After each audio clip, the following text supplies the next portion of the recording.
your #1 fan.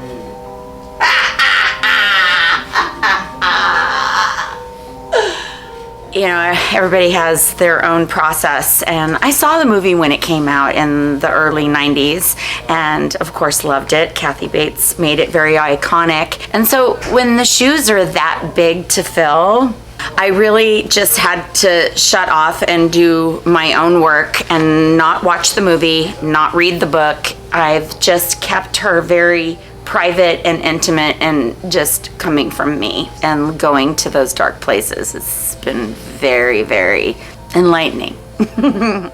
It's not a very good book, Paul. And I know good when I see it. You are good. You just need a little help. Stephen King has always been a big deal to my family, and I saw that they were going to do this, and I'm like, I gotta audition. I've got to at least try. It would be pretty awesome to do.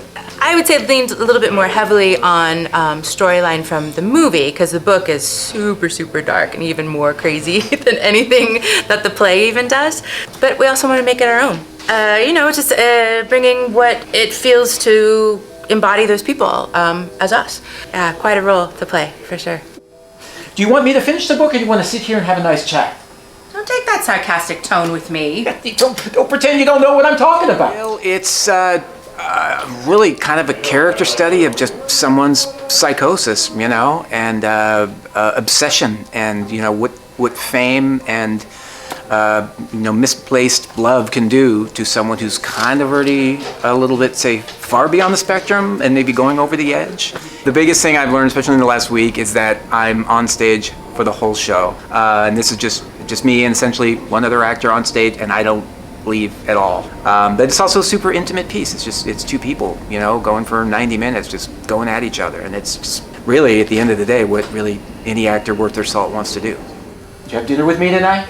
To celebrate Misery's return. I could never have done it without you. Kind of, it's hard not to, you know, get influences, but we definitely try to take it from a starting point and go from there and kind of create your own version of it.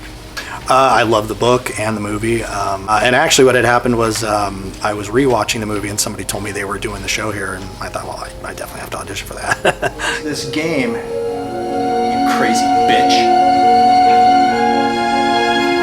I just was so blown away by the simplicity of the storyline in the cabin with the two people and how powerful it was.